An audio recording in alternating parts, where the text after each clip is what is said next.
Today we present Rudi Gresham, an individual who for decades has claimed to be a Green Beret with multiple tours in Vietnam with 5th Group and MACV Saab. He also claims time with 10th Group in Germany. It seems these claims aided him in climbing the corporate ladder of various associations, foundations, and other businesses to attain jobs and rub shoulders with some of the most powerful people in America. On our website, guardiansofthegreenberet.com, you'll see many articles that label him anywhere from a captain to a colonel. How much of this is true?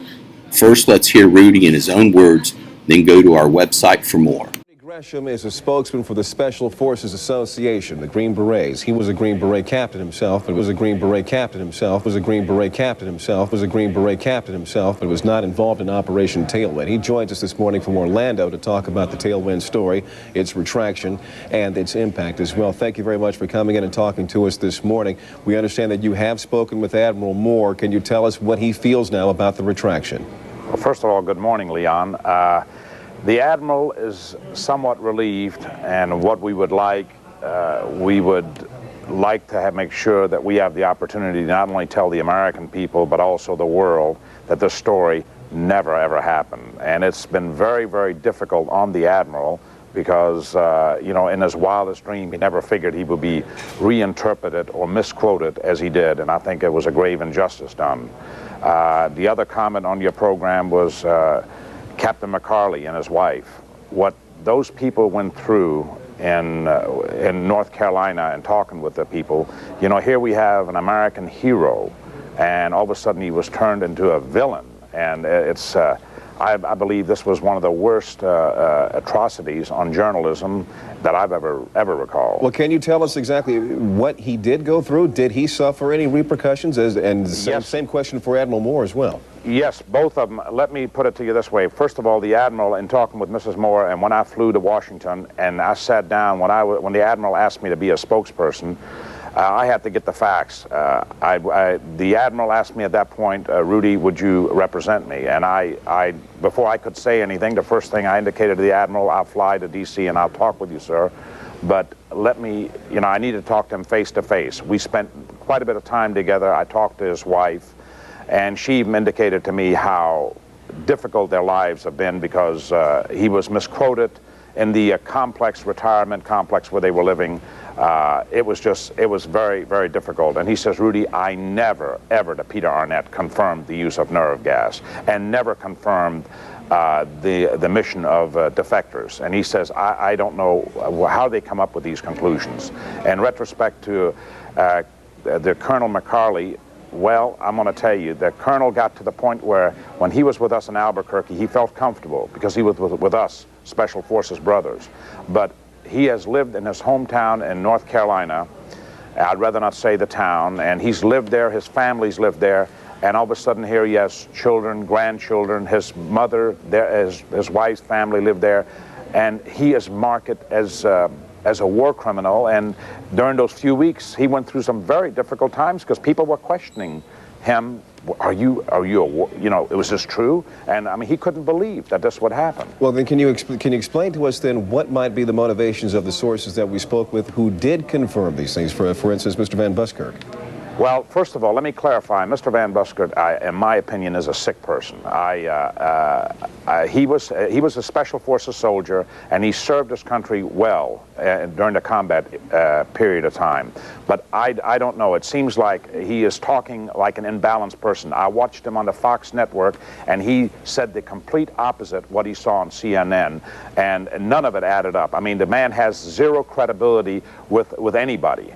And then there's the other one, Jim Cathy, who is a Baptist minister. I had his 201 file. It never happened. I don't know how Mr. Cathy can even live with himself of saying the things he said, because we proved beyond a shadow of a doubt that he was no part of the operation. This next video is credited to C-SPAN.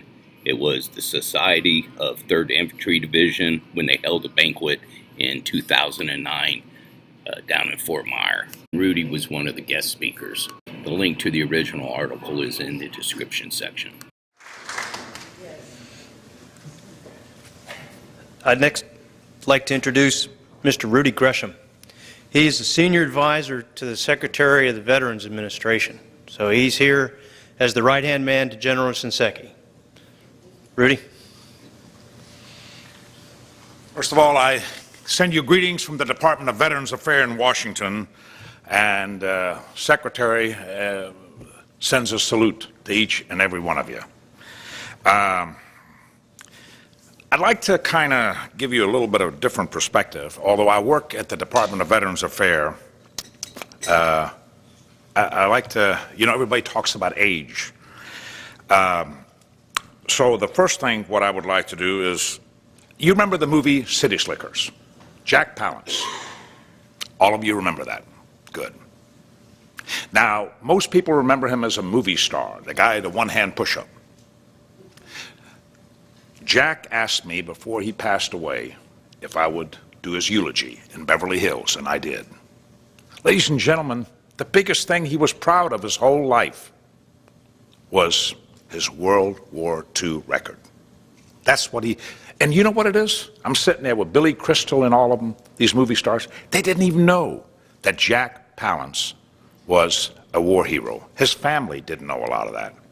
So you talk about your careers. What can I say? Now, second thing, we have Lee Yarborough. Lee and I are like brothers. Even General Yarborough acknowledged that. I'd like to share one other thing with you, and I think this is very important. I'm under contract with Random House to do a book on General Yarborough. He gave me written permission to do his biography. And so that you know, all the proceeds of that book will be given to the wounded warriors. I won't keep a dime of it. As a matter of fact, I just talked earlier yesterday with Major Devlin. We're going to have people that are going to help preserve some of the history, what you all did.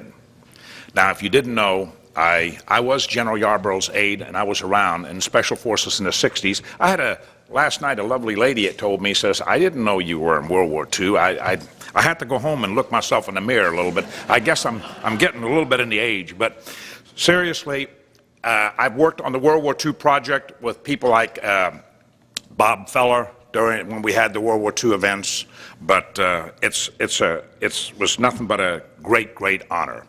Now, let me focus back in on you guys that are getting up in a little bit in the age, and you probably wonder, well, when Bill Yarborough was about my age, say you guys, some of you are 90 years old, you wonder what kind of humor he had. Well, when we had a celebration of General Yarborough's birthday, we had Lee and we had the entire family there. There was about 20 of us. Now, I noticed on the patch there you had 3rd Army. A very good friend of mine who went in Special Forces who I served under, Colonel Ola Mize, Congressional Medal of Honor recipient. And if you knew Colonel Mize, he was quite spunky. Well, Lee and I were sitting together, and it was about, I don't know, about 20, 30 people, and they asked General Yarborough, Colonel Mize very seriously asked General Yarborough, was Sir, reminiscing over the last 90 years of your career, do you have any regrets? General looked around the room and looked at everybody, and then he stopped at Lee and I, 90 years old. I should have court-martialed both of you years ago. So that kind of put things in perspective. Folks, I tell you what, you guys are the real heroes. I've been in Washington 8.5 years, and I cannot begin to tell you. There's 2 things that's going to happen in your organization. You talked about, Colonel, you gave a wonderful interview at the VA, and by the way, that will be seen on every VA. The VA has their own television station. It'll be seen on every television network with VA facilities from Alaska to Hawaii, Germany, Iraq, and Afghanistan, everywhere where we have television with the Pentagon. So we're getting it out. You also did a nice interview. The words are getting out. In closing, let me say this. Whether you're appointed by a Republican or a Democratic president, probably the greatest honor you have is serving your country and being appointed by the president. And it is a great honor that I had that. But my greatest honor, and I mean that from the bottom of my heart, there's not a day I don't think about it. My greatest honor was to be at Bill Yarborough's side and be called officially his aide. And that was my thrill. Thank you all. God bless you. Sadly, Rudi was able to infiltrate the Special Forces Association membership decades ago. Whether he provided false military records or some individuals lied for him is still a matter of debate, but he was accepted, and the day we got his records in 2016, he immediately quit because he knew the gig was up. We reached out to the association for comment, and they sent us this response.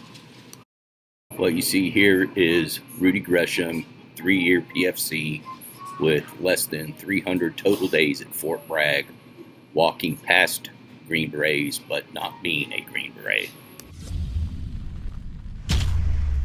Now head to guardiansofthegreenberet.com for all the rest of the data on him.